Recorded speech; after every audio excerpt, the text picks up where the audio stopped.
দূরপাল্লার ট্রেনের general reserve ticket নিজের মোবাইল দিয়ে কিভাবে সহজেই বুক করবেন জানতে ভিডিওটি দেখুন। দূরপাল্লার ট্রেন অর্থাৎ মেল, এক্সপ্রেস, সুপারফাস্ট ইত্যাদি ট্রেনের রিজার্ভ টিকিট আপনি অফিসিয়াল অ্যাপ যেমন আইআরসিটিসি রেল কানেক্ট ও রেল ওয়ান কিংবা অন্য অ্যাপ যেমন ইক্সিগো, কনফার্ম টিকিট ইত্যাদির মাধ্যমে কাটতে পারবেন। এই ভিডিওতে কিভাবে আইআরসিটিসি রেল কানেক্ট দিয়ে দূরপাল্লার ট্রেনের জেনারেল রিজার্ভ টিকিট কাটবেন দেখাচ্ছি। এর জন্য ইন্টারনেট অন করে ডেসক্রিপশনে দেওয়া লিঙ্ক কিংবা প্লে স্টোর থেকে আইআরসিটিসি রেল কানেক্ট ইনস্টল করে ওপেন করবেন।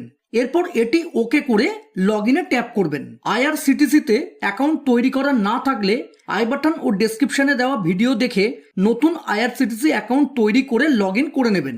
আর যদি আগে থেকে আইআরসিটিসিতে অ্যাকাউন্ট তৈরি করা থাকে তাহলে এখানে ইউজার নেম, পাসওয়ার্ড দিয়ে ওটিপি বা ক্যাপচার মাধ্যমে লগ ইন করে নেবেন।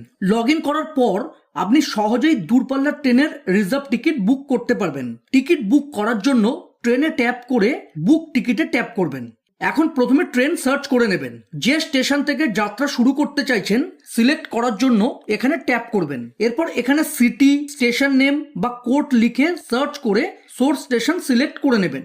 একইভাবে যে স্টেশন পর্যন্ত যাবেন এখানে দিয়ে দেবেন। এখানে ট্যাপ করে দুটি স্টেশনকে ইন্টারচেঞ্জ করতে পারবেন।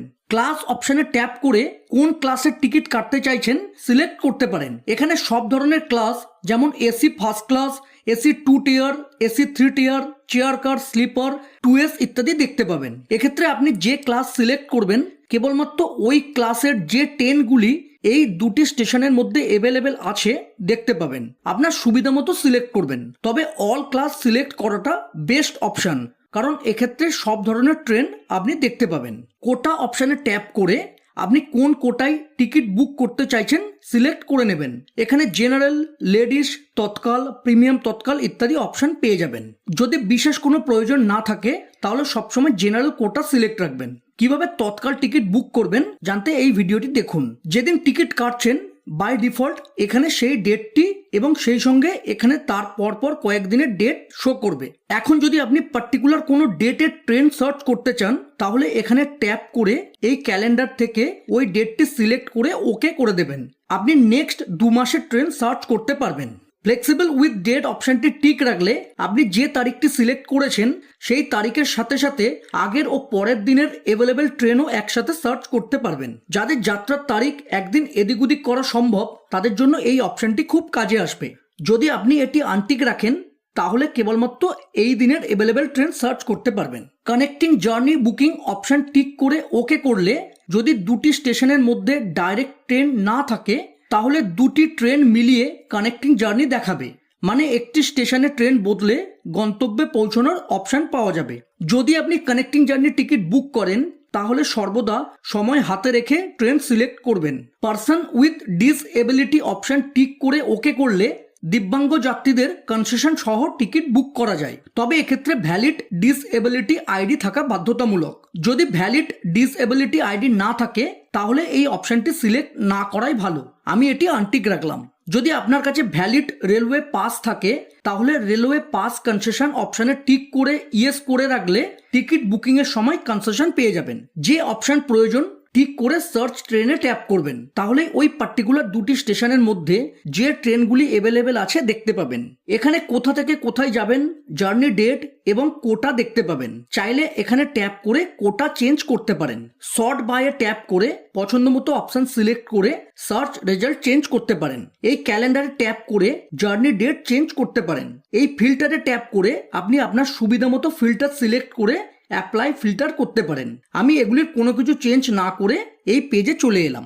এখন ট্রেন ডিটেলস বুঝে নিন। প্রতিটি ট্রেনের ক্ষেত্রে আপনি এখানে ট্রেনের নাম ও নাম্বার দেখতে পাবেন। এখানে ট্যাপ করে এই ট্রেনের রুট অর্থাৎ কোন স্টেশনে কখন ট্রেন পৌঁছাবে, আবার কোন স্টেশন থেকে কখন ট্রেন ছাড়বে ইত্যাদি ডিটেলস দেখতে পাবেন। এখানে কোন স্টেশন থেকে কত তারিখে কটার সময় ট্রেন ছাড়বে ও এখানে কোন স্টেশনে কত তারিখে কটার সময় ট্রেন পৌঁছবে দেখতে পাবেন। টোটাল টাইম কত লাগবে এখানে দেখতে পাবেন। সপ্তাহের কোন কোন দিন এই ট্রেনটি পাওয়া যায় এখানে দেখতে পাবেন। যে দিনগুলি ক্রস করা আছে সেই দিনগুলিতে এই ট্রেনটি পাবেন না। এই পার্টিকুলার ট্রেনে কোন কোন ক্লাসের টিকিট অ্যাভেলেবেল আছে এখানে দেখতে পাবেন। যে কোনো ক্লাসের রিফ্রেশ বাটনে ট্যাপ করলে এই পার্টিকুলার ডেট ও সেই সঙ্গে পরপর আরো কয়েকটি ডেটে ওই ক্লাসের সিট অ্যাভেলেবিলিটি, ওয়েটিং লিস্ট বা আরএসএস স্ট্যাটাস দেখতে পাবেন। এইভাবে যে কোনো ক্লাসে ট্যাপ করে বিভিন্ন ডেটের সিট অ্যাভেলেবিলিটি চেক করতে পারেন। এই ট্রেনের এই ক্লাসের টিকিটের ভাড়া কত এখানে দেখতে পাবেন। এখানে ট্যাপ করলে ফেয়ার ব্রেকআপ অর্থাৎ কিসে কত টাকা লাগছে শো করবে। সবসময় ট্রেন টিকিট বুক করার আগে জার্নি ডেট, ক্লাস ও সিট অ্যাভেলেবিলিটি স্ট্যাটাস ভালো করে দেখে নেবেন। যাই হোক, দূরপাল্লার ট্রেনের জেনারেল রিজার্ভ টিকিট কাটার জন্য জার্নি ডেট, ট্রেন ও ক্লাস সিলেক্ট করার পর প্যাসেঞ্জার ডিটেলসে ট্যাপ করে ওকে করবেন। যদি আপনার আগে থেকে প্যাসেঞ্জার অ্যাড করা থাকে তাহলে এখানে শো করবে এবং এখান থেকে আপনি প্যাসেঞ্জার সিলেক্ট করতে পারবেন। আগে থেকে কিভাবে প্যাসেঞ্জার অ্যাড করবেন জানতে এই ভিডিওটি দেখুন। তৎকাল টিকিট বুক করার সময় আগে থেকে প্যাসেঞ্জার অ্যাড করে রাখা খুবই জরুরি। না হলে টিকিট কাটার সময় প্যাসেঞ্জার অ্যাড করতে চাইলে বুকিং কনফার্ম হওয়ার চান্স খুব কম থাকে। যদি আপনি জেনারেল রিজার্ভ টিকিট অনেকদিন আগে কাটেন তাহলে আপনি সরাসরি প্যাসেঞ্জার অ্যাড করতে পারেন।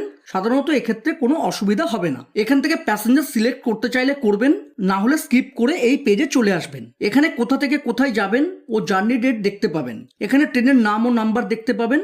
এখানে ক্লাস ও কোটা দেখতে পাবেন। এখানে ট্যাপ করে বোর্ডিং স্টেশন অর্থাৎ কোথা থেকে ট্রেনে উঠবেন চেঞ্জ করতে পারবেন।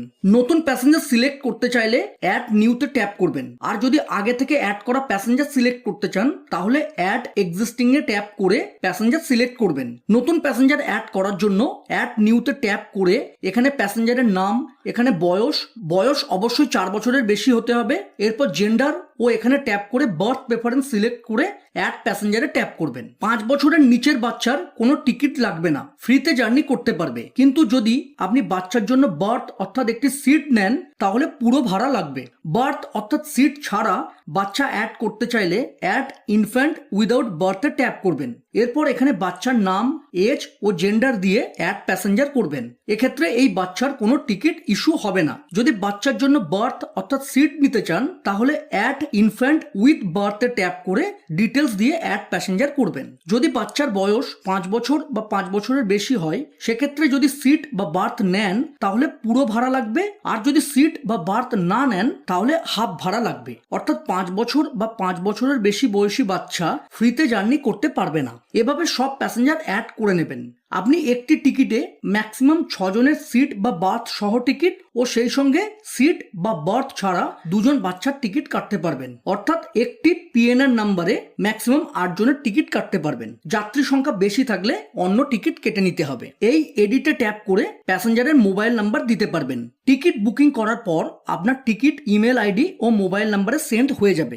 আদার প্রেফারেন্সের অপশনগুলি ম্যান্ডেটরি নয়, পুরোপুরি আপনার নিজস্ব চয়েস।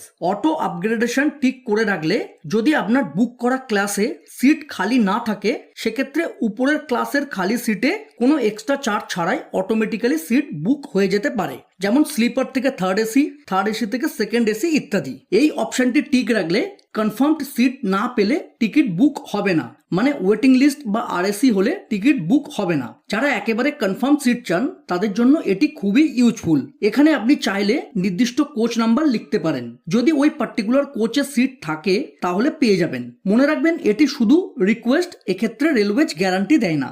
রিজার্ভেশন চয়েসে ট্যাপ করে আপনি পছন্দ মতো অপশন চুজ করতে পারেন। এক্ষেত্রে যদি সব বার্থ একই কোচে থাকে তবে টিকিট বুক হবে। এক্ষেত্রে অন্তত একটি লোয়ার বার্থ, এক্ষেত্রে অন্তত 2টি লোয়ার বার্থ হলে তবে টিকিট বুক হবে। কোনো চয়েস না থাকলে নাম সিলেক্ট করবেন।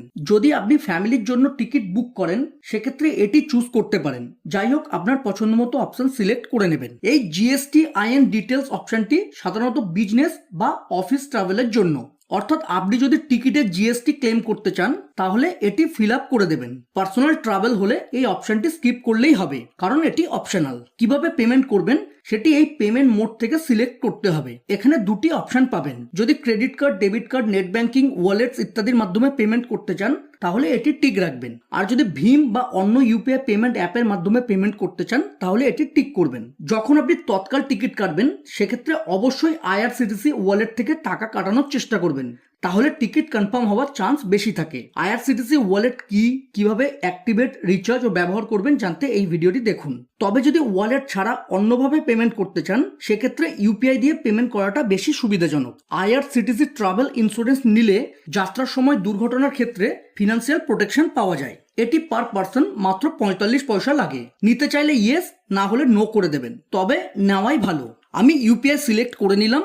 আপনি পছন্দ মতো অপশন সিলেক্ট করে রিভিউ জার্নি ডিটেলসে ট্যাপ করবেন। টিকিটের সামারি আর একবার ভালো করে চেক করে নেবেন। এখানে টিকিট অ্যাভেলেবেল আছে কিনা দেখতে পাবেন। এখন এই ক্যাপচাটি এখানে দিয়ে দেবেন। ক্যাপচা বুঝতে না পারলে রিফ্রেশ করে নেবেন। এরপর প্রসিড টু পেতে ট্যাপ করে ইয়েস করবেন। পেমেন্ট করার বিভিন্ন পেমেন্ট প্রোভাইডার এখানে পেয়ে যাবেন, পছন্দ মতো সিলেক্ট করে নেবেন। আমি ফোনপে সিলেক্ট করে প্রসিড টু পেতে ট্যাপ করলাম। এরপর যদি পার্টিকুলার কোনো ইউপিআই অ্যাপের মাধ্যমে পেমেন্ট করতে চান তাহলে এখান থেকে PhonePe, Paytm, CRED, Amazon pay ইত্যাদি সিলেক্ট করে পে করবেন।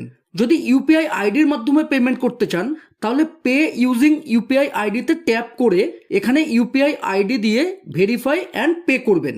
ইউপিআই আইডি কি, কিভাবে ব্যবহার করবেন জানতে এই ভিডিওটি দেখুন। আমি pay by any UPI app select করে পে করলাম। এটি করলে আপনার মোবাইলে যে পেমেন্ট অ্যাপগুলি আছে সেগুলি শো করবে। যেটির মাধ্যমে আপনি পেমেন্ট করতে চাইবেন সিলেক্ট করে নেবেন। আমি ফোনপে সিলেক্ট করলাম। এখন যে ব্যাংকের মাধ্যমে পেমেন্ট করতে চাইবেন সিলেক্ট করে পে করবেন। এরপর ইউপিআই পিন দিয়ে পেমেন্ট করে দেবেন। পেমেন্ট সাকসেসফুলি হওয়ার পর একটু অপেক্ষা করবেন। অটোমেটিক্যালি এই পেজ রিলোড হয়ে টিকিট বুকিং হয়ে যাবে। এখানে ট্রানজাকশন আইডি দেখতে পাবেন। এখানে ট্যাপ করে পিডিএফ ও এখানে ট্যাপ করে ইমেজ হিসাবে টিকিট নিজের মোবাইলে সেভ করতে পারবেন। টিকিট শেয়ার করতে চাইলে এখানে ট্যাপ করে যেভাবে পছন্দ সেইভাবে শেয়ার করতে পারবেন। টিটিই কে টিকিট আপনি মোবাইল থেকেই দেখাতে পারবেন।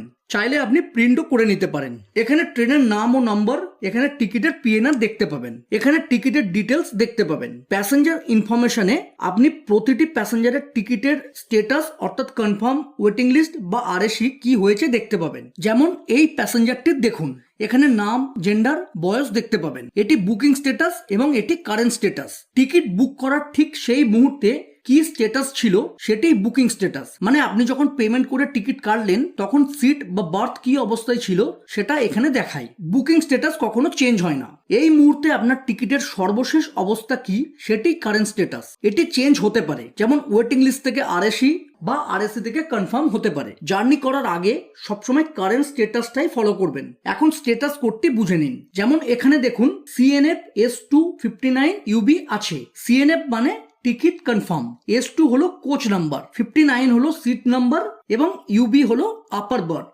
এই টপ রাইট মেনুতে ট্যাপ করলে টিকিট সংক্রান্ত সব ইম্পর্টেন্ট অপশন পেয়ে যাবেন। এখান থেকে current status check, ticket cancel, boarding point change, বিকল্প এবং রিবুক টিকিট করতে পারবেন। কিভাবে টিকিট ক্যান্সেল করবেন এবং রিফান্ডের ব্যাপারে ডিটেলস জানতে এই ভিডিওটি দেখুন। যাই হোক, দূরপাল্লার ট্রেনের টিকিট কিভাবে কাটবেন এই ভিডিওতে জানলেন। কিভাবে লোকাল ট্রেনের টিকিট রেল ওয়ান বা ইউটিএস মোবাইল অ্যাপের মাধ্যমে কাটবেন জানতে এই ভিডিওগুলি দেখুন। আজ এই পর্যন্ত। ভিডিও ভালো লাগলে প্লিজ চ্যানেলটিকে লাইক, শেয়ার ও সাবস্ক্রাইব করে সাপোর্ট করবেন। ধন্যবাদ।